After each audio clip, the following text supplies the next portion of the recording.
We are live. Hi, we're the Deborah Lucci team from William Ravis Realtors, and we're located in Andover, Massachusetts. And here are the team members. I'm Deborah Lucci. This is the team members, Nicole Leahy, Mackenzie Cormier, and Diana Silva. I'm still getting used to Diana's new name there. So, and we want to talk about the market and what's going on. So we're located probably about 30 minutes right outside of Boston. And I think we're having a huge impact about what's going on regarding the Boston market and a lot of young people moving out of the Boston market and moving into the suburbs. So talk to me about some stats. What have you been hearing? What's going on in the market? Well, okay. So a few weeks ago, we did a whole market prediction for this upcoming year. And I think we were all we weren't sure if the first half of this year was going to kind of be a continuation of what we saw at the end of 2020, or if it was going to take a little while to get started. And I think that we're all seeing that it was much faster than we had anticipated. I think that really the spring market is already here. And I know that we all can speak from experience from either having a listing or going out on multiple showings with a buyer right now, that the open houses or showings are just slammed and completely jam-packed. Pretty much, I mean, I really am only north of Boston. I don't do that much in like Metro West or South Shore, but I've been hearing that this has been the norm like all over, not just in our area. So we had 4 Candida in Andover come on last week, and between showings and open houses, we had about 60 groups of people in. Now, Nicole, you had Lucerne go on. So how did you do with that? Yeah, same. I bet I 60 plus private, I would say 60, around 60 private showings, and that's not inclusive of the open house. So it's, you know, the buyer activity is pretty crazy out there. Yeah, I had a lot of people say to me, you know, can my buyers come to the open house? Which is fine. But I mean, you know, I think that, you know, if you're a realtor and you have a buyer that wants to see the house, I think a private showing would be much better, because these people are really kind of waiting in line outside, you know, to come in a group at a time. So I think you're actually doing your buyer a disservice by sending them to the open house, you know. So I pulled some stats, and I always find the stats interesting. So I've got, and I pulled these yesterday, and for Andover, 2020, houses on the market the same time as right now. For 2020, 32 homes. 2021, 15 homes. And I'm surprised we've got 15 homes. The median price in 2020 was $962,450, and the median price this year is $1,450,000. So you've got a huge inventory over that $1 million mark. So, you know, this is just saying, if you're under that $1 million mark, I don't think you're going to have a better market than this one. Mm-hmm. Days on market last year were 116. Days on market this year, 123. Now, I know that's a little heavier, but, you know, what happens is if you get some new construction, which is in that higher price point, that can drag that number up a little bit. And that's active on the market. And then I looked at like solds. So, for example, last year sold at this time for a year, they had 397 homes. And this year the homes were much more, 416 homes. So we've actually had more homes sell. The list to sell ratio last year was 99%, and this year it's 101%. So, you know, if you're thinking about, you know, how to make the most money and things like that, right off the bat, it's up 2% than it was last year from the list to sell ratio. And also the median price in Andover is up $67,000 over the year before. So those are all good things. North Andover, the inventory last year was 20 homes on the market. This year it's 7. Last year, the median price of what was on the market is $419, $950. This year it's $590. So you've got a little bit more of the lower price range on. Days on market were 93 last year. This year they're 180. And I think it's because you got that one house. There's one house in that $500,000 range has been on the market for like almost 400 days. So that's kind of really pushing that. Last year, the list to sell ratio on sold property was 99. This year it's 102. So it's 3% higher than it was last year. So, if people, they're thinking about commission, if you're listing your home and you're with an agent, you can save the commission plus here. And the median price last year sold was 608. This year is 695. And the number of homes that sold last year were 227. This year it's 249. So that's huge, huge difference. North Reading last year on the market, 7 homes last year, 7 homes this year. We've got a couple coming on the market. We've got a pre-market one on 11 Shasta coming on. There's somewhere between 1750 and 1850. And then we've got Bridal that's just hit the market yesterday at 17. So days on market last year on active properties were 43. This year is 25. Median price on market was last year was 383. This year is 979. So you got a lot more high end coming on in the North Reading market. And then 2020 sold properties, the list to sell ratio last year was 100%. This year it's 102. And then the number of homes sold last year was 162, and this year it's 170. So that I'm taking a whole from today all the way back for a year. Yeah. And then the median price last year was 572, and the median price now is 645 sold properties. So I think this is all good stuff. And I think one of the things that people are worrying about is, and we've watched a couple of podcasts about this, is, are we in a bubble? Is this going to burst? Is this different? Like I remember, because I was putting the kids through college, the 205 market where it dipped all the way down until the winter of 2012. It was in a recession that whole period of time. So, like, what are you thinking about when are we in another recession? Is the bubble going to burst, or what's going to happen with this market? Do you think?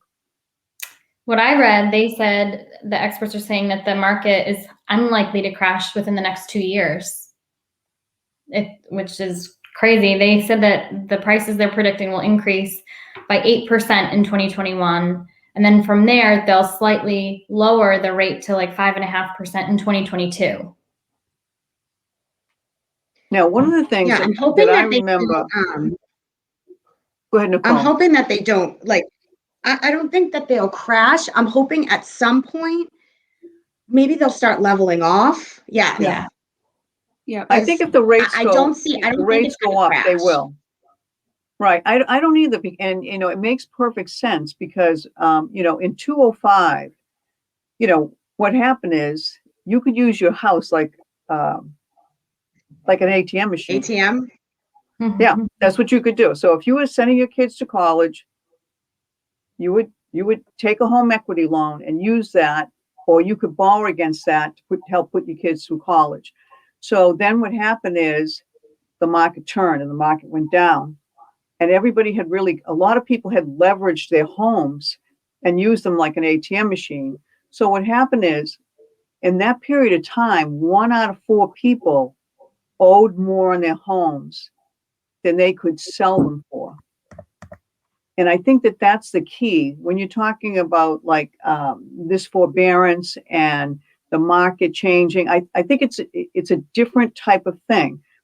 If like Diana said, if the market is going to continue to go up, these people have equity in their homes. They're not going to be like that 1 out of 4. Like I remember going out on market analysis, and you'd have somebody that would want to sell their home because they just didn't want to make the payments, or it was getting too much. They wanted to downsize, and they couldn't because they owed more than they could sell it for. So that's really not the case right now. You have very, very few people that don't have that equity in their homes. Most people have a lot of equity in their homes. Maybe we get smarter. Maybe we learned from the recession not to go into the piggy bank with with the house. So, but I think that that's going to affect the market. So when you're talking to like sellers and buyers out on the street, like for example, what are the buyers saying to you? Are they ready to go? They going to hold off? I mean, you must get, different opinions and why. I have buyers that are afraid that they're actually going to get priced out of the area that they're looking in.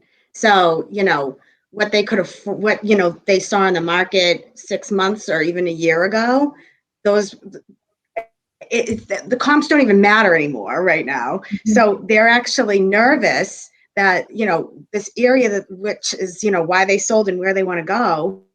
Now these houses are just going, they're going so far over that it's not attainable anymore, where it was not too long ago. Yeah, I have people that are like that too, but then they also say that down the road when they do want to sell, they're afraid that the house won't be worth what they paid. I think that on the flip side, though, what is keeping my buyers at least motivated is that the rates are so low. So even though they may have to pay more for it in the long run, they're actually having a lower monthly payment if they're able to lock in this low rate. Mm-hmm. Yeah. Yeah, So if these buyers are going to stay there for a while, then who cares? As long as they have a comfortable payment, then they should like be in there. They should still go for it, Yeah. But if somebody is looking, for a middle ground, like, oh, I'm, may sell in a couple, like, 3 to 5 years, Doesn't make sense. that may be tough. Mm-hmm. And so they were talking a little bit when I was listening to this podcast about like forbearance and some of these people that have not paid their mortgages and some of them that are going to have to sell.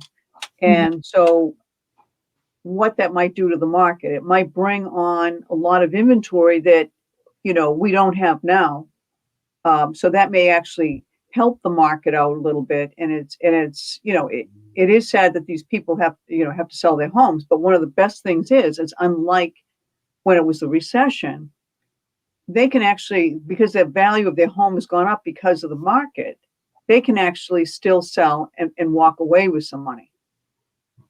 So it's a little bit different. They won't have to do a short sale or go into really into some type of foreclosure. So this could actually help the market kind of level out a little bit.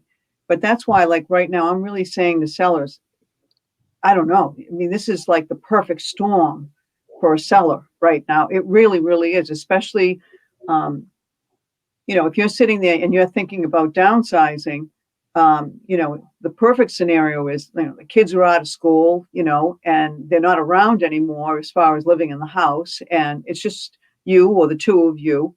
And you may not have an opportunity like this again, because if inventory hits the market more, it's going to be basic supply and demand.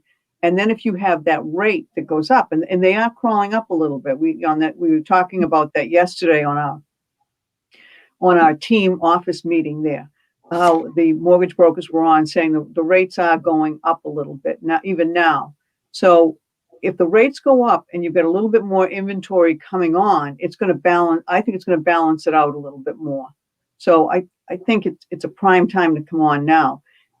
And with the rates low, I mean, so when you talk to your buyers, I think a lot of them are looking at the fact that if the rates are so low, what is my monthly mortgage payment, even though if I have to pay more for this house, does it work out? So Mackenzie, you were out there this weekend and you had an offer on a property and you almost had a perfect comp that Diana sold not that long ago. So you're looking at that perfect comp and you're saying, okay, this is what this home is worth now. I wouldn't pay more than what Diana's paid for that house in a bidding war. So Right. what happened to that house? And you had the same buyers that were looking at the house Diana had under, and then you put an offer in on this new house. Yeah. So the number that the one that Diana went in on, we didn't go as high as what they had came in. And What did it go under for? 805. so we went in at 780 on that property, and it was pretty close by, like same school district, but not the same neighborhood. And in this other neighborhood that I was at this past weekend, it's a larger neighborhood. It's more remote, I would say, definitely larger lot sizes. I think the zoning over there is SRC, I Yeah. think in that area, which means that it has to have at least an acre lot. Yeah. And but yeah, there were definitely a bunch of comps that have sold over the past year in that neighborhood. And even from looking a year ago to 6 months, just that 6 month time frame, you could tell that things that were selling in that area, the home appreciation was just moving so quickly already. But I had felt that this particular house was priced high to begin with. And it was 20,000 over from what Diana, that house that you sold. So it was listed at 825. So it went from being somewhere in the 700s to now eights. And my buyers really liked the house, but when we first started looking, they didn't want to look at that number. They were looking to spend a little less than that. And now the market, they're realizing that as they're thinking about selling their house, they're like, okay, well, if this is what these things are going for, then, hopefully we're going to be able to get something along the line or more than what we thought we could to sell this house. So that's also encouraging them to say like, okay, I can bid up a little bit more on this house that I want to try and get. And because they're confident just the way that the market is moving right now. So I think that it's tougher if you're in a position where you don't have any equity as of right now, and you don't have that. So I really think that that's what's encouraging them at the end of the day. We didn't end up getting the offer on this house. There were 12 offers on it, but I think we still made a competitive offer. But just to give you an idea, we went $25,000 over the asking price, and we were the second lowest offer that came in. So that, I know that it's not like that in every single town, and it's obviously dependent on the house. But yeah, that's kind of been the norm in at least Andover and North Andover. They've been going crazy amounts over what it's listed at. It's very Hence why interesting too. comp on it doesn't even matter. Right. It is hard. It is hard that it's hard to even do a market analysis, because when you're looking at the solds, that even if they're sold within that 6 month, they're starting to get to be old comps. So you kind of wish you knew that what every property was that was under agreement, because what it sold for, because that's really the number, Right. So it's kind of amazing the difference between the different towns. So Andover, there seems to be a lot of higher end properties over $1 million on the market, where North Reading, they're all sold. There's nothing there. And I think North Reading is going to start entering new comps. There's a certain number in North Reading that houses have not gone over. And I think we're in the process of right now, those numbers are going to change, because I know Shea Lane, Diana, your buyers out there, and they're going to have a new breaking number over there. I've got another lot too that's under agreement that's going to have a breaking number. It's going to be very interesting to see what Shasta and Bridal are going to go under. So it's different than Andover. Andover has those comps. They've had those sold, and they've got active inventory on the market, quite a bit of it that's over $1 million, where North Reading really doesn't have really anything. So it's going to be, and North Reading has some absolutely stunning neighborhoods. So it's going to be interesting to see what happens. I've gotten several inquiries on those two houses coming up. So I know one of the big questions that my sellers have when I go out to talk to them is, but Debbie, I don't have anywhere to go, or my kids are, it's only February and my kids are in school till June, and the flowers aren't out yet, and my house looks so much nicer, when we can see the pool, and so now, Diana, you just went into this too. There's different situations now. Like, if a seller says this to me now, and I've experienced it quite a bit myself, is, we're starting to see more rent back situations, more use and occupancies. And you did this on Toby, and we're doing this also on Candida. So Candida, Candida had several offers on it. It just went under agreement. It's $65K over asking. And one of the benefits that this agent did was he put the house under agreement, and the sellers wanted to close in June.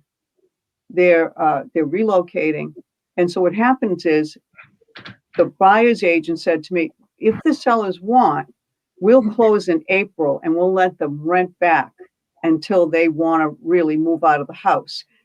And what this is enabling my sellers to do is now go out and buy a house without a home sale contingency.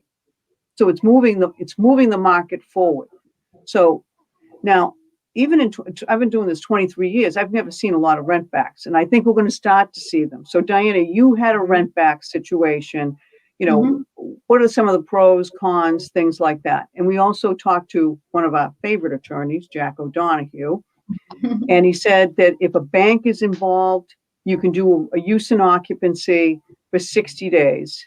And if a bank's not involved, you can do it longer than that. So you had a certain rent back situation. What happened there?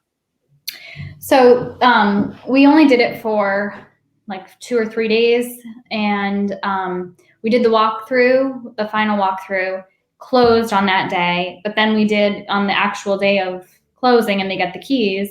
Then so the house had furniture and everything else in it when you closed on the property and did the walkthrough.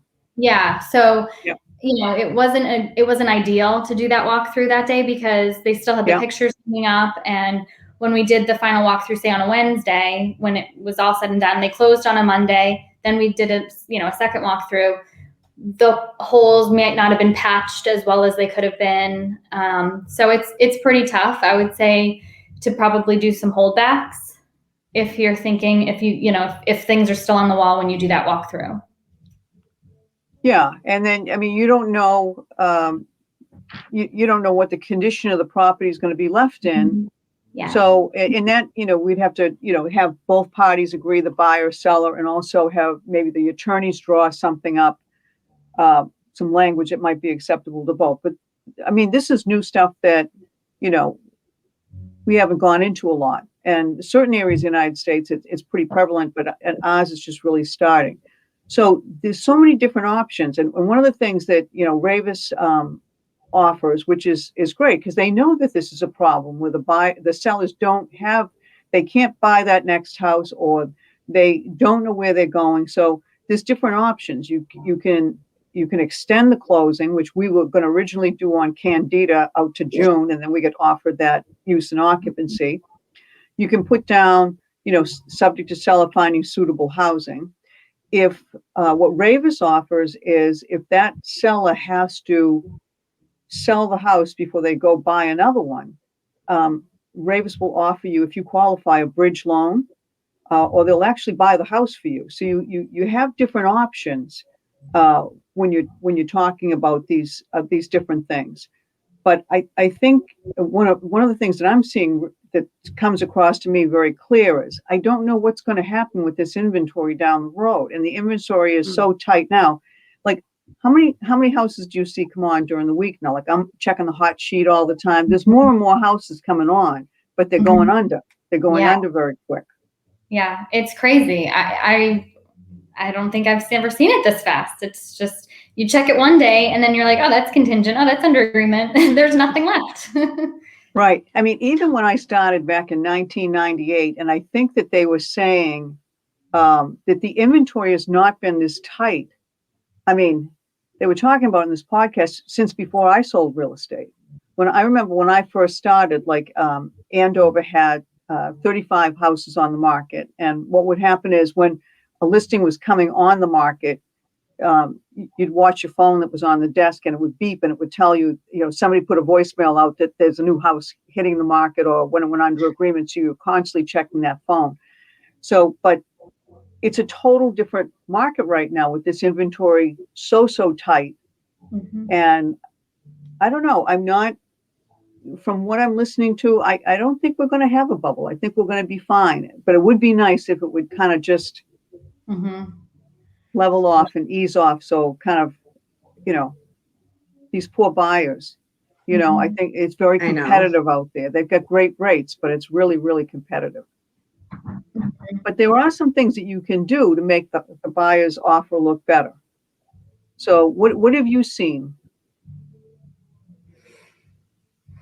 I mean, I think that a lot of people are waiving a lot of things, one of them being home inspection, Yeah. another being financing, and even people they're waiving like appraisals. The house doesn't have to appraise at what they're, offering, which is, it's surprising that this, there's a lot of people that feel okay with that, and then I have a lot of buyers that don't feel okay with it.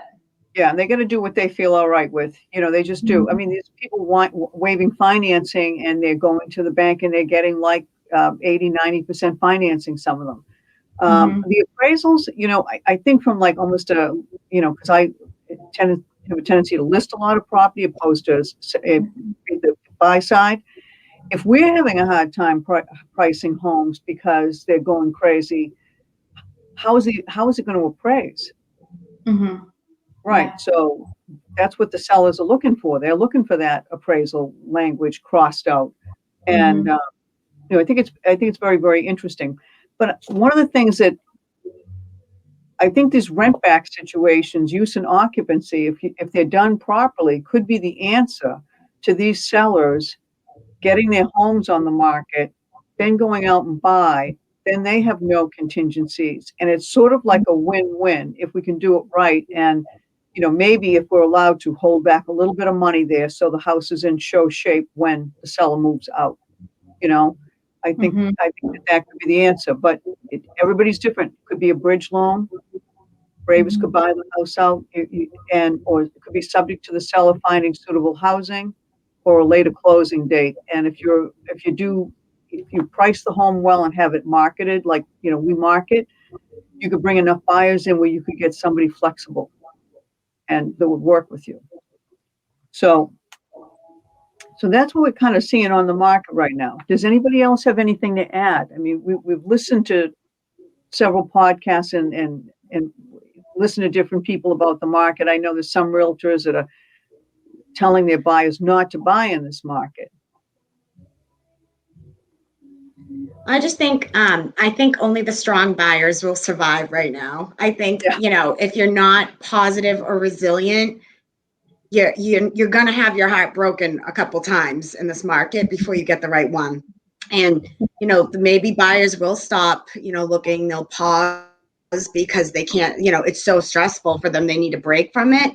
But those buyers that stick with it'll come. It's just, you just have to be resilient and you have to stay positive. You can't, Yeah. you can't let it eat you alive, because it will. Right. It took for one family that I was working with, like we lost 7 houses before we got one. So Mhm. like you have to kiss a lot of frogs before you find that prince.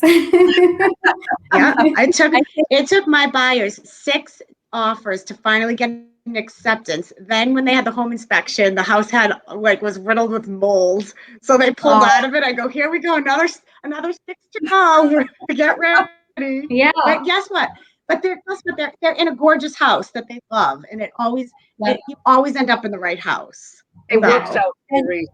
Yeah. Yep. It does. Exactly. Yes. Yeah. I think it's getting more competitive too. So like even as a buyer's agent, and also listing agent, but working with buyers right now, I think that what Deb was saying at the beginning, like not, waiting until the open house to get your buyers in there. Like you want to get them in there like for the first possible showing, because if they've lost out on enough houses and if they're ready to make an aggressive offer, you should write up that offer, I think, right away before the offer deadline. I mean, I think that can sometimes hurt you because you don't necessarily want them to use your offer against everybody else. But let's say you're going like, I don't know, $80,000 to $100,000 over. the asking price right away. I think that buyers, if some drop out, I think others are going to start to be able to actually take advantage of what's happening in the market. And they, you have to be okay with paying more than what it's listed for. It's not the same market that it was. And, things are being, I feel like for the most part, still listed just right underneath market value. And so that's done purposefully. It's not reflective of what it's actually worth. Yeah, it really is the way to go to get everybody really excited about the house. And so I think we've got several strategies we've talked about as a team to get, to make sure our buyers get the offers accepted. And I think, like we're talking about here, I think that it's a learning process for them. We don't want to, push them. We have to do what they want, what they feel comfortable with in the beginning. And then, it might take a few houses, but then they turn around and say, okay, I'm ready now and I'm ready to go. So, but, contact one of these ladies here if you're ready to buy a house. I'm sure they'll take great care of you. We have some great strategies here. And I just want to kind of end this with, I want to just tell everybody a little bit of what we got coming soon. We've got 23 Old Farm Road in Reading coming on. That's a dynamite location. If you got to jump on 95 and 93 in a heartbeat, both those highways are right there. It's great. And it's really quick to Route 28 that's coming in somewhere in the 900s. We've got 12 Andrew Circle coming on in North Andover. And one of the great things about that is it's got a nice private yard in the back. And it's a townhouse. It's near the Franklin School, Route 125. That's coming on the market next week at $339,900. And then 75 Rattlesnake right now in Andover. That is a good size house. You need a lot of office space. That is the house for you. It's got a nice private backyard. And then we're working on also, I think it's going to come on probably the 10th of March, really not sure. They're working on it, 50 Glendale Road in Boxford. And then we have a pre-market that we're showing right now at 11 Shasta in North Reading. And Diana, I think, is going to be at Bridal. You're going to be at 5 Bridal this week. What time? 12 to 2? 12 to 2. Okay. And then Nicole, we got Morningside that just I'll be at hit. Morningside. What time are you going to be at Morningside? 11 to 1. 11 to 1. Okay, 5 Morningside and Andover. So we're going to open up 11 Shasta at the same time. Diana's over there. So if you go to Bridal first, she's going to tell you to go over 11 Shasta. So that's what we have for coming soon. And I just want to say thank you so much for joining us. And it was a pleasure. And don't forget, we'll be back in 2 weeks with another FaceTime Live. Thank you very much.